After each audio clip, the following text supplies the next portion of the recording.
ada afirmasi khusus bagi para guru senior kita.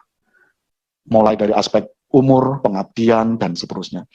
Dan mengembalikan bagi para guru-guru swasta yang terambil kembali bertugas di sekolahnya.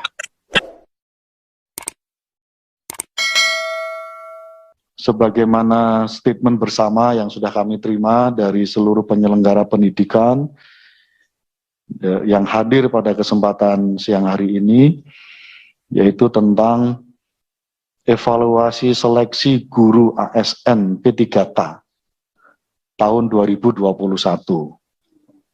Apakah disetujui Bapak Ibu? Terima kasih. Bapak Ibu sekalian yang saya hormati, dalam kesempatan ini saya ingin memberikan prolog sedikit saja terkait dengan agenda RDPU kita pada pagi hari ini. Hampir sebulan lebih, sebenarnya sejak menjelang, berarti sudah hampir 3 bulan terakhir, Prof. Yunifa dan Bapak-Bapak sekalian, Komisi 10 memang sudah resah sejak dari awal, menyangkut soal seleksi 1 juta P3K. Keresahan itu memuncak ketika kami merasa ada beberapa hal yang semestinya menjadi concern pemerintah dalam semangat untuk merekrut 1 juta guru honorer menjadi P3K ini bisa dituntaskan. Misalnya, mohon izin saya menyebutkan, sejak dari awal Komisi 10 mendesak supaya ada afirmasi khusus bagi para guru senior kita. Mulai dari aspek umur, pengabdian, dan seterusnya.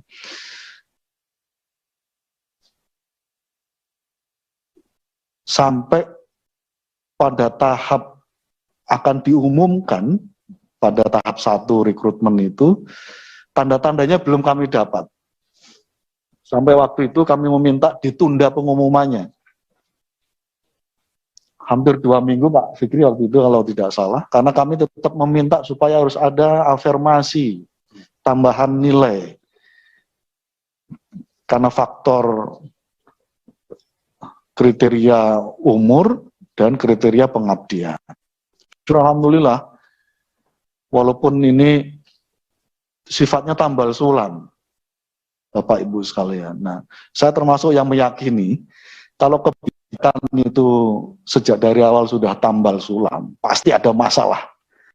Pasti tidak sempurna dan pasti ada banyak pihak terugikan. Dan ini kita rasakan dalam seleksi 1 juta P3K ini. Karena itu kami mengaturkan terima kasih atas pengawalan, pengawasan, kritik yang bertubi-tubi disampaikan oleh Bapak-Bapak, Ibu sekalian, terlebih-lebih sebagai penyelenggara.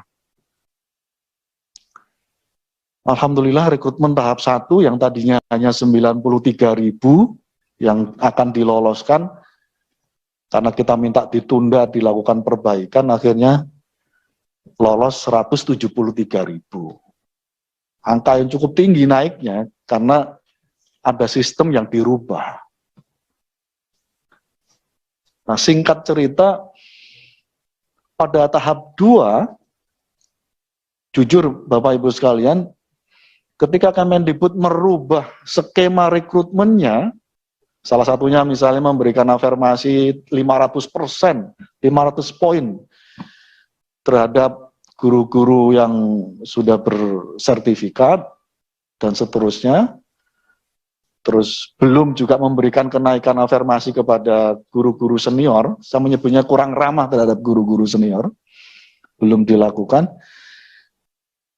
Jujur harus diakui, pada rekrutmen tahap kedua, tidak ada konsultasi perubahan ini kepada Komisi 10. Saya sudah cek dari beberapa raker dan RDP, belum pernah Kemendikbud menyampaikan terkait dengan perubahan model skema pada tahap 2. Kami dirinya husnudon saja. Ketika tahap pertama kami rasa banyak masukan, banyak yang mempersoalkan, bayangan saya Kemendikbud mengambil langkah dari situ untuk melakukan perbaikan pada rekrutmen tahap kedua. Pak Romo Vincentius dan juga Pak David serta seluruh jajaran yang mewakili.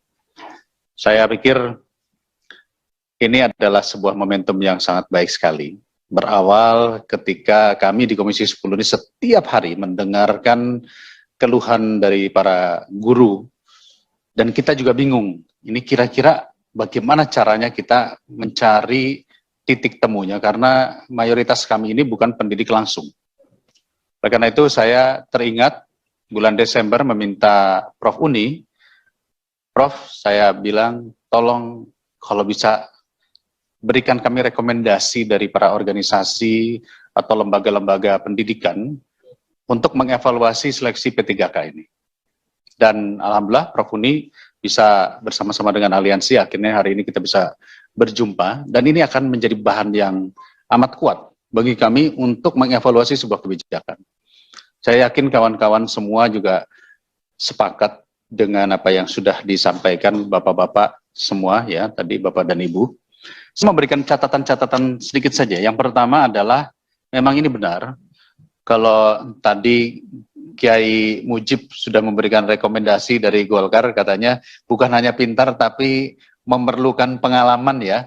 Itu saya nggak ngerti apa tanda-tandanya, kayaknya perlu apakah ada penggantian atau apa, saya nggak ngerti itu ya, yang dimaksud gitu ke arah sana. Tetapi memang benar. Memang benar kalau kita perhatikan masalah pendidikan ini bukan hanya soal sistem, bukan hanya soal kualifikasi, tapi ada soal human, empathy, and sympathy. Karena kita pahami Indonesia ini belum siap untuk masuk kepada industri 4.0 secara keseluruhan. Kita masih ada hal-hal yang sifatnya tradisional, kita masih ada hal-hal yang sifatnya konvensional, dan tadi kalau kata Pak Kiai itu masih ada urusannya lillahi ta'ala. Jadi sumbangsihnya lebih besar ketimbang kualifikasinya. Jadi oleh karena itu kondisi yang saya dengar hari ini adalah swasta terculik investasinya, ya, terambil begitu saja karena sistem yang berlaku tidak dinilai dengan spesifik, hanya berupa teknikal saja. Itu pun masih banyak salah-salahnya, tadi saya lihat keluhan-keluhannya. Yang kedua adalah ternyata jumlah yang lulus itu kurang dari 20%. Artinya banyak yang lulus, kecuali yang sertifikasi tadi ya, itu hanya 10%, 8%, 15%. Jadi menandakan bahwa seleksi kemarin ini belum bisa juga menghadirkan hasil yang sesuai dengan harapan. Kemudian jelas ini ada dikotomi antara negeri dan swasta yang tadi sudah disampaikan Bapak-Bapak. Dan poin yang paling penting adalah kurangnya menghargai pengabdian para guru, terutama yang sudah mengabdi. Padahal rekomendasi daripada Komisi 10 beberapa kali, termasuk Panja, kita sudah meminta agar masa pengabdian di atas 5 tahun ini mendapatkan afirmasi. Ditandatangani langsung oleh Ketua Komisi pada saat itu, dan sesuai Undang-Undang MD3, mestinya pemerintah menjalankan rekomendasi tersebut. Namun kelihatannya tadi seperti kata Pak Mujib, ini pengalaman kurang sehingga rekomendasi tersebut tidak dijalankan. Artinya berjalan begitu saja. Ditambah sosialisasi daripada kebijakan ini kurang gotong royong seperti yang disampaikan tadi, kurang adanya komunikasi yang baik. Ya. Yang paling sering saya dengar saat ini adalah formasi di daerah belum ada. Walaupun sudah lolos PG, tetapi formasi di daerahnya belum ada. Dan ketika kami melakukan kunjungan-kunjungan ke daerah, itu ternyata memang daerah masih belum percaya, Pak. Masih belum yakin sehingga formasi itu tidak diberikan. Kalimatnya dari para kepala-kepala daerah yang kami datangi, dulu janjinya DAU-nya ditambahkan. sekarang diambil dari existing DAU. Sementara kami dalam masa pandemi ini, baik DAU maupun DAK, itu sudah kebagi habis untuk urusan-urusan pandemi. Itu yang membuat kondisi ini di sana. Ya. Oleh karena itu, saya dari fraksi Demokrat meminta kepada komisi, mungkin besok kan kita akan dapat kerja dengan menteri, kita mengevaluasi kita agar ditinjau ulang aturan ini, seleksi P3K ini, dan meminta untuk didudukkan dengan semua stakeholder pendidikan. Maksud, bagaimana soft landing untuk mereka yang sudah lolos. Dan mengembalikan bagi para guru-guru swasta yang terambil kembali bertugas di sekolahnya. Kan? Dan sebagai catatan saya ini mengapil kepada Ketua Komisi, Menteri Pendidikan meminta kepada kami untuk melakukan perubahan-perubahan dalam sistem pendidikan nasional. Tunda dulu Ketua, selesaikan dulu urusan guru ini. Jangan sampai urusan guru menjadi sebuah hambatan ketika kita mau merubah sistem yang keseluruhan, baik itu kurikulum maupun sistem lainnya. Dan itu saya pikir Pak Ketua nanti besok bisa menyampaikannya dengan baik. Ada hal yang lebih penting, yaitu menyelesaikan masalah guru ini dulu.